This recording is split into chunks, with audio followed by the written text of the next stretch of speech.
ವಸಂತರಾವ್, ನಿಜವಾಗ್ಲೂ ಏನು ಪ್ರಯೋಜನ ಇಲ್ಲ. ನಾವು ಎಷ್ಟೇ ಪ್ರಯತ್ನ ಪಟ್ರು ದಿವಟ್ಗೆ ಆರ್ ಹೋಗುತ್ತೆ. ನಾವೇನ್ ಮಾಡೋಕ್ಕಾಗುತ್ತೆ ಹೇಳು? ಆಚೆ ಬಿರುಗಾಳಿ ಭೀಕರವಾಗಿದೆ. ಅದಕ್ಕೆ ತಕ್ಕ ಹಾಗೆ ಗುಡುಗು, ಮಿಂಚು, ಸಿಡಿಲು ಕೂಡ ಇದೆ. ದಿವಟ್ಗೆ ಆರ್ ಹೋಗದೆ ಇರೋ ಕಾಪಾಡಕ್ ಆಗುತ್ತಾ? ಅದು ತುಂಬಾ ಕಷ್ಟ ಮಾವನವ್ರೆ. ಅದು ನನಗೆ ಅತ್ತೆಯವ್ರನ್ನ ನೋಡ್ತಿದ್ರೆ ನಿಜವಾಗ್ಲೂ ಮನ್ಸಿಗೆ ತುಂಬಾ ನೋವಾಗ್ತಿದೆ. ಕಾಯ್ತಿದ್ದಾರೆ ಪಾಪ. ಆ ದಿಗಂಬರ ಬರ್ತಾನೇನೋ ಅಂತ ಅವಾಗ್ಲಿಂದ ಬಾಗಿಲು ಕಡೆನೇ ನೋಡ್ತಾ ಕಾಯ್ತಿದ್ದಾರೆ. ಆದ್ರೆ ಇಂಥ ವಾತಾವರಣದಲ್ಲಿ ಯಾರೂ ಧೈರ್ಯ ಮಾಡಿ ಪ್ರಯಾಣ ಮಾಡೋದಕ್ಕೆ ಸಾಧ್ಯನೇ ಇಲ್ಲ. ಆದ್ರೆ ಅತ್ತೆಯವ್ರಿಗೆ ದಿಗು ಮೇಲೆ ನಂಬಿಕೆ ಇದೆ. ಬಿರುಗಾಳಿ ಬಂದ್ರು, ಪ್ರವಾಹ ಬಂದ್ರು, ಪ್ರಳಯ ಬಂದ್ರು, ದಿಗಂಬರರಾವ್ ಖಂಡಿತ ಸಕ್ಕುನ ಕರ್ಕೊಂಡ್ ಬರ್ತಾನೆ ಅಂತ.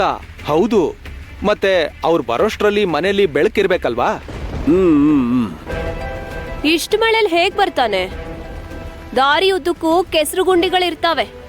ಮಳೆ ಬರೋಕ್ಕೂ ಮುಂಚೆ ನನ್ಗೂ ಕೂಡ ನಂಬಿಕೆ ಇತ್ತು ಬರ್ತಾನೆ ಅಂತ.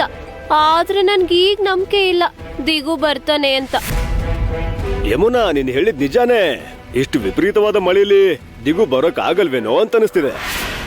ಅರೆ ನೀನೇ ನೋಡು, ಆಚೆ ಮಳೆ ಎಷ್ಟು ಜೋರಾಗಿ ಬರ್ತಿದೆ ಅಂತ ವಸಂತರಾವ್. ಹೌದು ಮಾವನವ್ರೆ, ಆದ್ರೆ ದಿಗಂಬರರಾವ್ಗಿರೋ ಮಾತೃಭಕ್ತಿ ಮುಂದೆ ಈ ಮಳೆ ಎಲ್ಲ ಯಾವ ಲೆಕ್ಕ? ಅಂದ್ರೆ ತಪ್ಪದೆ ಬರ್ತೀನಂತ ಮಾತು ಕೊಟ್ಟಿದ್ದಾನೆ ಅಲ್ವಾ? ದಿಗಂಬರರಾವ್ಗೆ ಇದು ಅಗ್ನಿ ಪರೀಕ್ಷೆ.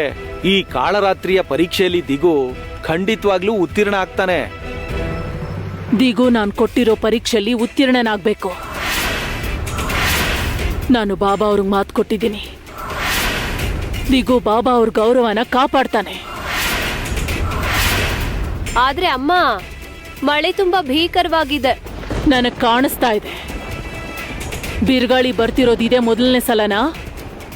ಸುಮ್ನೆ ನೀವು ಅಪಶಕ್ನದ ಮಾತುಗಳನ್ನಾಡಬೇಡಿ. ಮಳೆ ಬಂದ್ರೂ ಸರಿ, ಪ್ರವಾಹ ಬಂದ್ರೂ ಸರಿ, ದಿಗು ಇವತ್ತು ಸಕ್ಕುನ ಖಂಡಿತ ಕರ್ಕೊಂಡ್ ಬರ್ತಾನೆ. ಅಹಂಕಾರಕ್ಕೇನು ಕಡಿಮೆ ಇಲ್ಲ. ವತ್ಸಲ ಹೇಳೋದು ನಿಜಾನೇ. ನಾನೇ ದೊಡ್ಡವಳು, ಎಲ್ರು ನನ್ ಮಾತೆ ಕೇಳ್ಬೇಕು ಅನ್ನೋದ್ ಬಿಡಲ್ಲ. ಇವತ್ತು ದಿಗಂಬರರಾವ್ ಇವಳು ಕೊಟ್ಟಿರೋ ಮಾತನ್ನ ಉಳಿಸ್ಕೊಳ್ಳಲ್ಲ, ಇಲ್ಲಿಗೆ ಬರೋದಿಲ್ಲ. ಇವಳು ತಲೆ ಕೆಳಗಾಗಿ ತಪಸ್ ಮಾಡಿದ್ರು ಕೂಡ ದಿಗಂಬರರಾವ್ ಬರಲ್ಲ. ನೀನು ಮರ್ತ್ ಹೋಗ್ತಿದ್ಯಾ ಯಮುನಾ? ಬಾಬಾ ಅವರ ಶಕ್ತಿ ನಮ್ಮ ಜೊತೆಯಲ್ಲಿದೆ. ಅವರು ತಮ್ಮ ಮಂತ್ರ ಶಕ್ತಿನ ಪ್ರಯೋಗಿಸಿದ್ರೆ ಈ ಮಳೆ ನಿಂತು ಹೋಗುತ್ತೆ. ಅವರು ಸ್ವತಃ ದಿಗುನ ಇಲ್ಲಿಗೆ ತಲುಪಿಸ್ತಾರೆ. ನೋಡ್ತಾ ಇರಿ, ದಿಗು ಖಂಡಿತವಾಗಿ ಸಕ್ಕುನ ಇಲ್ಲಿ ಕರ್ಕೊಂಡ್ ಬರ್ತಾನೆ.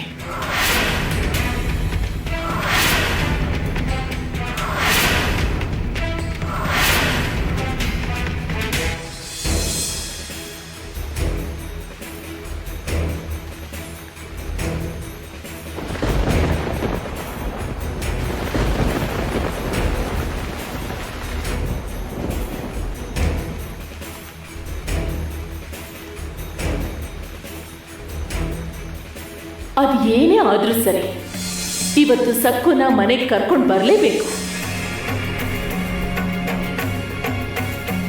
ಏ ದಿಗು, ತಕ್ಷಣ ನೀನು ಸಕ್ಕುನ ಇಲ್ಲಿ ಕರ್ಕೊಂಡು ಬರ್ಬೇಕು.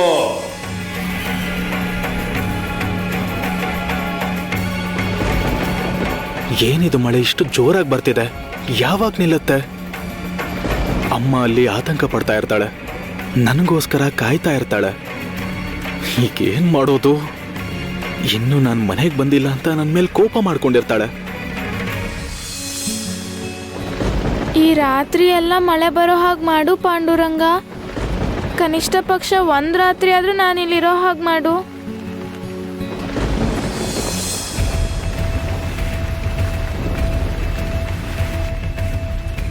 ಬಾಬಾ ಅವರೇ, ನೀವೇ ಮಳೆನ ನಿಲ್ಲಿಸ್ಬೇಕು. ಮಳೆ ನಿಂತ್ರೆ ನಾನು ಸಕ್ಕುನ ಕರ್ಕೊಂಡು ಹೊರಡ್ತೇನೆ. ನಾನು ಅಮ್ಮನ ಕೊಟ್ಟಿರೋ ಮಾತನ್ನ ಉಳಿಸ್ಕೋಬೇಕು. ಪಾಂಡುರಂಗ, ಈ ರಾತ್ರಿ ಪೂರ್ತಿ ಹೀಗೆ ಮಳೆ ಬರಬೇಕು. ಯಾವುದೇ ಕಾರಣಕ್ಕೂ ನಿಲ್ಬಾರ್ದು.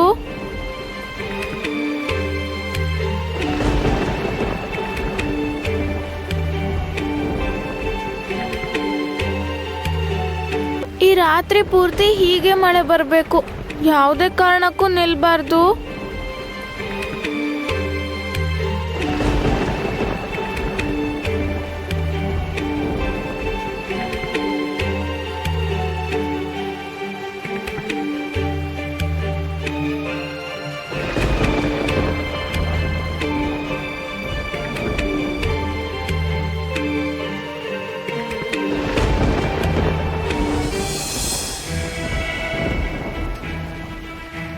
ಉಮಾ ನಿನ್ನನ್ನೇ ಉಮಾ ಹಾ ಸಕ್ಕು ಬಟ್ಟೆಗಳನ್ನ ಒಳಗಡೆ ಇಟ್ಬಿಡು.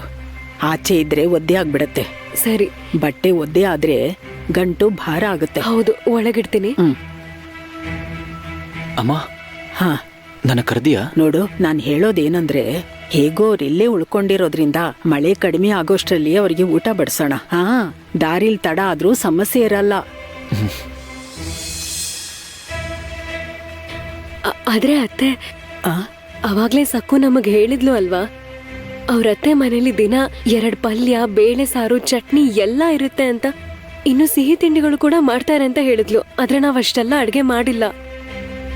ಮತ್ತೆ ಒಂದೇ ಒಂದ್ ಪಲ್ಯ, ಬೇಳೆ ಸಾರು ಬಡ್ಸಿದ್ರೆ ಅವ್ರು ತಿಂತಾರ?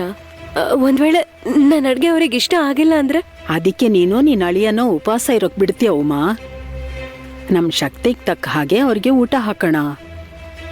ಸುಮ್ನೆ ಏನೇನೋ ಯೋಚನೆ ಮಾಡ್ಬೇಡ. ಇಲ್ ನೋಡು ಶಿವಪ್ಪ, ಅಳಿಯಂದಿರ್ಗೆ ಊಟ ಮಾಡ್ಕೊಂಡು ಹೋಗಿ ಅಂತ ಹೇಳು.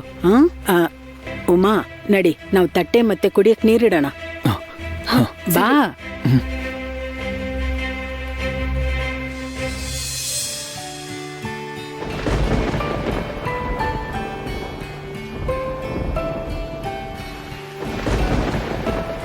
ಹೊರಡಕ್ಕಾಗ್ತಿಲ್ಲ ಅಂತ ಅಳಿಯಂದ್ರು ನಿರಾಸೆಯಲ್ಲಿದ್ದಾರೆ. ನಾನೀಗ ಹೋಗಿ ಊಟಕ್ಕೆ ಬನ್ನಿ ಅಂದರೆ ಕೋಪ ಮಾಡ್ಕೋತಾರೇನೋ.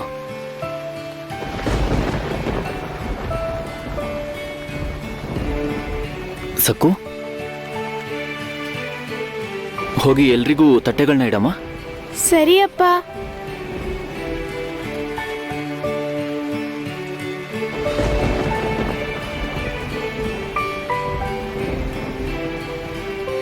ಅಯ್ಯೋ, ಬೇಡ ಬೇಡ, ಈಗೇನೂ ಬೇಡ. ನೋಡಿ ಅಳಿಯಂದ್ರೆ, ಮಳೆ ತುಂಬ ಜೋರಾಗಿ ಬರ್ತಿದೆ.